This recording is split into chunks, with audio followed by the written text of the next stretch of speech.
Hola mis queridos hermanos, ¿cómo están? Les saludo en el amor de nuestro Señor Jesucristo. Siempre para mí es un gusto el compartir la palabra del Señor con ustedes y el poder invertir un tiempo en que reflexionemos juntos sobre lo que Dios quiere para nuestras vidas. Durante las últimas semanas estuvimos revisando una serie de sermones que se llamó Sentido y Propósito. Y esa serie la terminamos diciendo, como gran final y suprema conclusión, esta serie de sermones quedaría inconclusa si no consideramos lo que nuestro Señor Jesucristo ha dicho sobre el verdadero sentido y propósito de la vida. En el Evangelio de Lucas, capítulo 12, encontramos el siguiente relato, desde el verso 15 en adelante. Tengan cuidado, advirtió a la gente, absténganse de toda avaricia. La vida de una persona no depende de la abundancia de sus bienes. Entonces les contó esta parábola. El terreno de un hombre rico le produjo una buena cosecha. Así que se puso a pensar, ¿qué voy a hacer? No tengo dónde almacenar mi cosecha. Por fin dijo, ya sé lo que voy a hacer. Derribaré mis graneros y construiré otros más grandes, donde pueda almacenar todo mi grano y mis bienes. Y diré, alma mía, ya tienes bastantes cosas guardadas para muchos años. Descansa, come, bebe y goza de la vida. Pero Dios le dijo, necio, esta misma noche te van a reclamar la vida. ¿Y quién se quedará con lo que has acumulado? Así le sucede al que acumula riquezas para sí mismo, en vez de ser rico delante de Dios. En términos muy simples y directos, Jesucristo explica que el verdadero sentido y propósito de la vida no está en acumular cosas en este tiempo presente, no está en la satisfacción de nuestros gustos y deseos más profundos, ni en la falsa seguridad de estabilidad que nos puede ofrecer el dinero o una cuenta bancaria con grandes cantidades de ahorro. No es malo tener cosas materiales, pero sí es malo pensar que ese es el sentido último o más importante de la existencia. Por favor, fijémonos que después de relatar la historia sobre el hombre necio que busca su seguridad y felicidad en los bienes que pudiera acumular, Jesús nos deja una frase que puede resumir el último y más excelente sentido y propósito para la vida de todo ser humano. En el verso 21 leemos, así le sucede al que acumula riquezas para sí mismo, en vez de ser rico delante de Dios. Todo aquel que acumula riquezas para sí mismo, todo aquel que piensa que la vida se trata de sí mismo y de la satisfacción de sus propios parámetros de felicidad, llegará el día en que su vida acabe. Y todo lo que haya luchado de este lado del sol, todo por lo que haya luchado de este lado del sol, perderá sentido y propósito. Así también, junto a tan triste declaración, nos entrega la respuesta a la pregunta de la existencia misma. ¿En qué consiste la vida? ¿Cuál es el verdadero sentido y propósito de la vida? En palabras de Jesús, ser rico delante de Dios. Me parece que esta conclusión es una forma más concisa de decir lo que Salomón había dicho ya. El fin de todo el discurso oído es este: teme a Dios y guarda sus mandamientos, porque esto es el todo del hombre. Bueno, es lógico pensar que si Salomón fue el ser humano más sabio que existió antes de Jesucristo, por la sabiduría que Dios le entregó, ¿no es cierto? Eso lo relata la Biblia. Entonces debía llegar a una conclusión similar a la de Jesús, fue y será el ser humano más sabio que ha existido. La única manera de no desperdiciar la vida, de invertir el corto tiempo que nos significa este paso por la existencia terrestre de este lado del sol, es entendiendo cuál es el sentido y propósito de la existencia humana. ¿Para qué estamos aquí, en última instancia? Para ello ya tenemos una declaración concreta que resume la sabiduría de los dos seres humanos más sabios que han existido en la historia de la humanidad, Jesús y Salomón. Las palabras son simples. El verdadero sentido y propósito de la vida consiste en ser rico delante de Dios. Claro, nos queda la pregunta, ¿cómo se llega a ser rico delante de Dios? Pero esto será el tema de la siguiente serie de sermones que comenzaremos desde la próxima semana. Así que por ahora solamente vamos a decir, continuará. Hoy me gustaría que pudiéramos revisar juntos el texto del Evangelio de Lucas, capítulo 12, en los versos 13 al 21, para así poder comprender mejor el significado de ser rico delante de Dios. Para esto veremos 3 implicancias que este pasaje nos deja ver. ¿Están listos? Comencemos.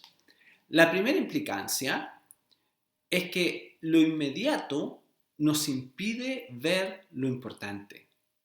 Por favor, fijémonos que la narración comienza en el verso 13 y 14 diciendo: uno de entre la multitud le pidió: Maestro, dile a mi hermano que comparta la herencia conmigo.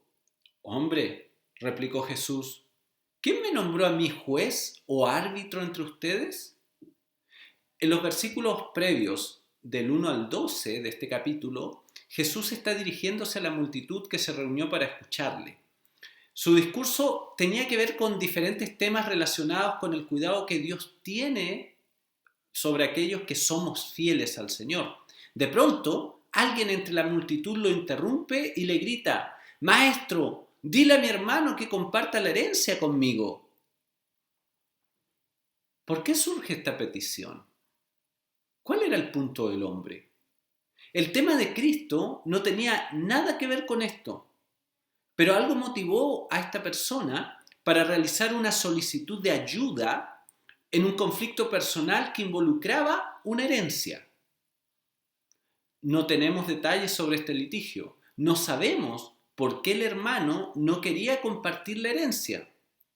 Ni tampoco sabemos nada más sobre este asunto. Sin duda, seguro que la respuesta de Jesús frustró mucho a este hombre. El maestro no tuvo interés en involucrarse en una disputa entre hermanos que en último término nada tenía que ver con la misión de Jesús al venir al mundo. Ahí, claro, nos surge una pregunta. ¿A qué vino Jesús?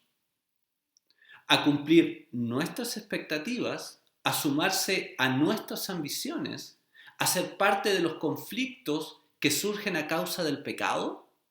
Tenemos que tener claro y tengamos presente que todo conflicto en última instancia se produce por el pecado que mora en nosotros y eso termina resultando en un distanciamiento con nuestro prójimo. Vino Jesús a ser mediador entre dos hermanos que no pueden ponerse de acuerdo de cómo repartir su herencia. ¿Vino Cristo a ser juez o árbitro en nuestros asuntos de la vida cotidiana? Mucho podríamos especular sobre la base de lo que se conoce de la administración de herencias entre el pueblo judío. Sin embargo, el escritor sagrado no agrega nada sobre este conflicto, pero sí es guiado por el Espíritu Santo para incluir la solicitud de aquel hombre en este evangelio. ¿Por qué? Porque esa irrupción surge del corazón de un hombre que representa muy bien a su especie. Jesús vino a dar solución a un asunto mucho más profundo que herencias o disputas familiares, o cualquier otro tema que a simple vista podemos ver que nos aqueja. Él no vino a dirimir un juicio de las consecuencias del pecado, sino más bien vino a solucionar el problema del pecado. Sin embargo, la necesidad sentida de aquel hombre no le permite enfocarse en lo que Jesús estaba diciendo. Él no puede escuchar lo importante que el maestro tenía para decir, porque lo inmediato que está sucediendo en su vida en ese momento se lo impide. No es que Jesús no esté interesado en lo que le pasa a ese hombre, sino que nosotros necesitamos poner en la perspectiva correcta lo que vivimos. El Maestro nos ama de manera intensa, tan intensamente nos ama Jesús y ama a ese hombre que dio su vida por él y por nosotros. Sin embargo, eso no significa que nos permita permanecer enfocados en nuestro dolor, en nuestra angustia, en nuestras prioridades. Él desea que veamos lo importante. Él busca que nos sobrepongamos a lo inmediato que ocurre en nuestra vida para así lograr ver lo que está más allá de este problema que estamos enfrentando. Entonces, la primera implicancia que nos deja este pasaje es que lo inmediato nos impide ver lo importante. Si entendemos esta verdad, podremos comenzar a dilucidar qué significa ser rico delante de Dios. Porque aprenderemos que aquello que parece muy relevante ante nuestros ojos muchas veces no es más que lo inmediato, pero no siempre es lo importante. Para entender el significado de ser rico delante de Dios, debemos comprender que los parámetros de Dios no son los nuestros, que lo importante para Dios no siempre es lo que nosotros vemos como evidente a simple vista. La segunda implicancia que encontramos en este pasaje es: lo intangible es más importante que lo tangible. Jesús, según el relato de Lucas, continúa diciendo: tengan cuidado, absténganse de toda avaricia. La vida de una persona no depende de la abundancia de sus bienes. Aunque el maestro no se involucra en la disputa por la herencia entre aquellos hermanos, sí toma la situación que se le planteó como una oportunidad para hacer una advertencia. Tengan cuidado. ¿Por qué Jesús tiene que advertir esto? ¿Por qué es necesario que el maestro llame la atención sobre este asunto? Podríamos pensar, ese era un problema del corazón de ese hombre y no tiene nada que ver conmigo o con nosotros. Sin embargo, queda claro que la experiencia puede ocurrirle a cualquiera. Y queda claro porque Jesús toma esa experiencia y nos dice a nosotros: tengan cuidado. El corazón del ser humano tiene la inclinación a enfocarse en lo inmediato y olvidar lo importante. Jesús lo sabe. Él conoce la condición real en que el ser humano quedó después de la caída en Edén. Por eso, ese día, hace 2000 años ya, consideró necesario decir: tengan cuidado. Si Jesús lo dice, no debiéramos pasar tan rápido por este asunto, sino más bien tenemos que tomarnos algo de tiempo para reflexionar en ello. Debemos abrir nuestros ojos para no cometer el mismo error que ese hombre cometió. Dejar que lo inmediato no nos permita enfocarnos en lo importante, que nuestro problema nos impida escuchar lo que el maestro está enseñando. Ahora, en este versículo 15 podemos ver que Jesús hace un diagnóstico terrible. Tal vez es muy lapidario decir esto, pero a mí me parece que Jesús está diciendo que quienes no logran ver lo importante por estar enfocados en lo inmediato, tienen un problema de avaricia y falta de comprensión sobre lo que es realmente importante en la vida. Si se fijan bien, parece ser que Jesús dice que la avaricia es entender la abundancia de bienes como el sentido de la vida. Aquí resulta evidente que las palabras claves de este versículo son avaricia, depende, abundancia y bienes. Y el vocablo griego que en este pasaje se usa para traducir avaricia es pleonexia, cuyo significado es deseo de tener más, pero siempre en mal sentido. Existe una instancia, existe un significado de querer tener más, que puede ser en un buen sentido, pero cuando se usa pleonexia, se está indicando que se desea tener más, pero en un mal sentido. El diccionario de la Real Academia de la Lengua Española, la RAE, define avaricia como un afán desmedido de poseer y adquirir riquezas para atesorarlas. Entonces, parece que Jesús ve en la petición de este sujeto, por lo menos, el peligro de que la motivación no fuera justicia para su situación, que el hermano estaba actuando injustamente y no quería compartir la herencia y él estaba buscando justicia para su situación, sino el deseo de tener más de lo que le correspondía, de acumular bienes, poniendo así énfasis en lo tangible por sobre lo intangible, prefiriendo lo material, que sería la herencia, por sobre la relación con su hermano, que sería lo intangible. Es por eso que la advertencia es abstenerse de toda avaricia. En otras palabras, renunciar a ese deseo de tener más y acumular más de lo que en verdad es necesario. En esa misma línea, el vocablo que Reina Valera traduce como depende, en realidad es la elección de los traductores de aquella versión de Reina Valera, dado que el texto griego, la construcción gramatical que tiene, es algo así como: no en el abundarle a alguien los bienes está la vida, dando la idea de que la vida no tiene su sentido o esencia en tener muchas cosas. El término griego que nuestra versión española traduce como bienes es uparkonta y tiene la misma acepción que la RAE le asigna al vocablo español como patrimonio.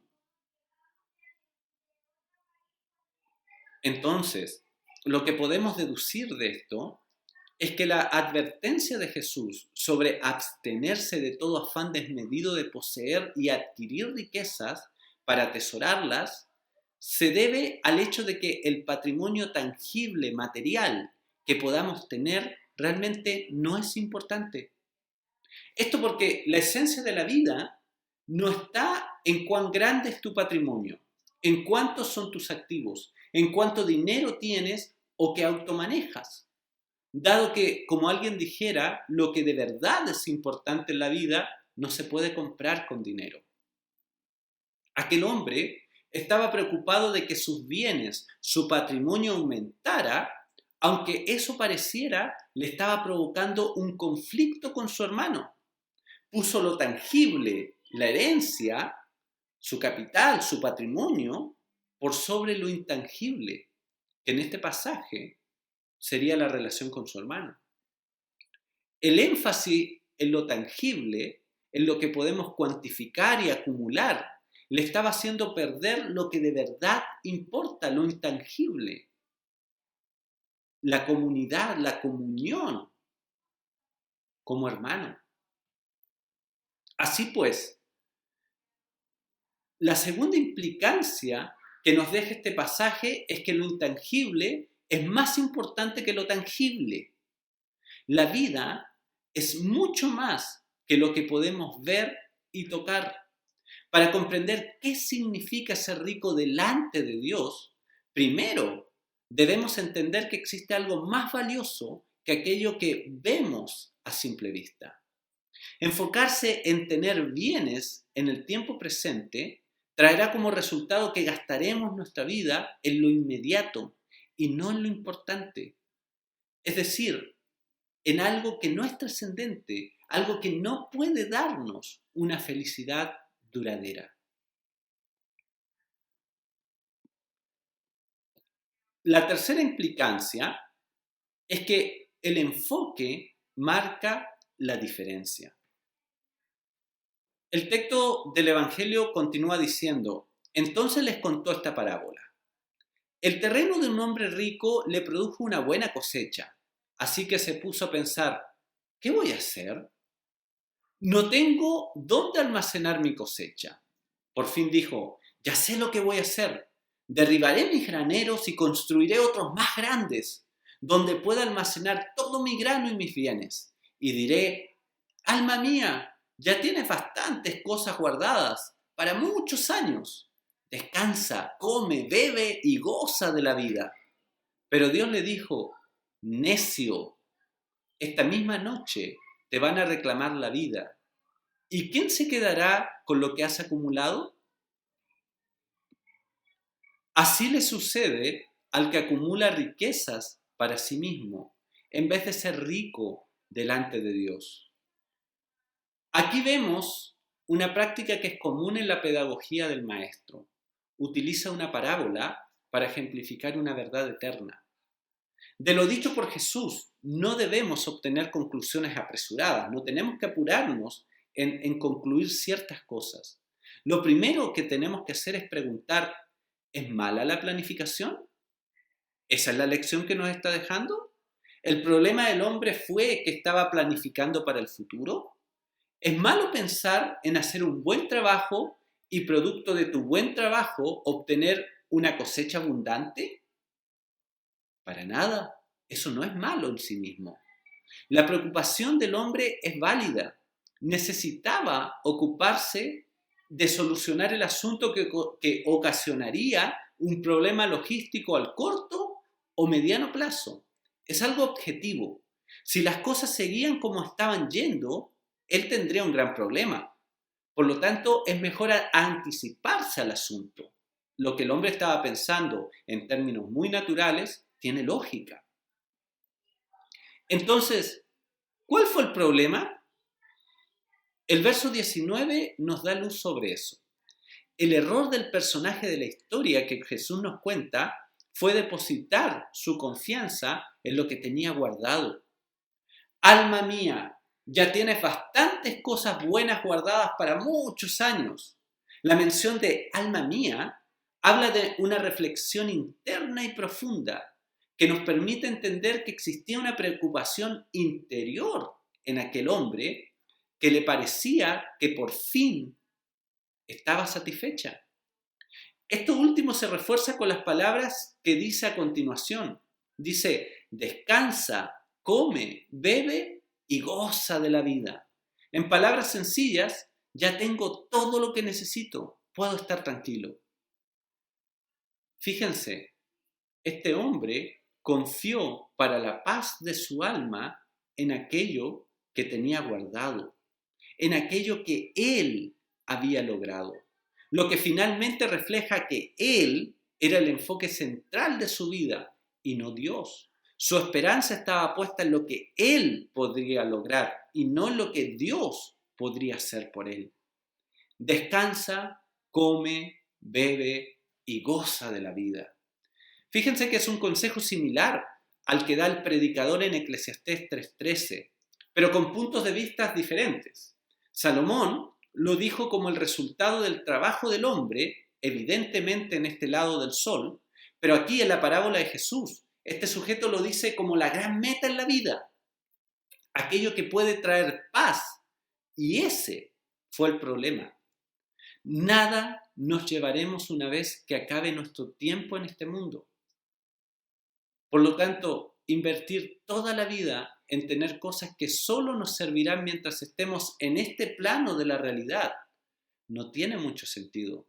Más aún cuando pensamos que este tiempo no es más que un pequeño trozo de nuestra existencia, la que se va a prolongar por los siglos de los siglos. La respuesta de Dios incluye el calificativo exacto para este tipo de actitud en la vida. Necio. La traducción de la Biblia interconfesional, en vez de decir necio, usa estúpido, que en nuestro español coloquial de uso diario es fuerte, pero que en última instancia refleja de manera excelsa la condición de quien actúa de esta manera, enfocado en sí mismo en vez de Dios. Nada material, ningún tipo de patrimonio, ningún tipo de proyecto debe ser la base de tu paz, de mi paz. Existen muchas historias que no vamos a contar hoy de quiebras financieras de personas que tenían tanto dinero que parecía imposible que se quedaran sin nada. O existen otras historias de enfermedades terminales de personas que aunque tenían todos los recursos que el dinero puede comprar, no pudieron salvar su vida. Parece ser que el problema de fondo en esta parábola es que el hombre está enfocado en sus propios deseos y en tener aquello que piensa trae paz a su alma, en vez de estar enfocado en lo que Dios dice trae paz. Aquel hombre cometió el mismo error que muchos de nosotros cometemos: vivir para tener, en vez de tener lo que necesitamos para vivir. Enfocarse en lograr aquello que pensamos traerá satisfacción y paz, en vez de estar enfocados en lo que Dios dice que nos traerá paz. Pero, ¿por qué una persona llega a este estilo de vida?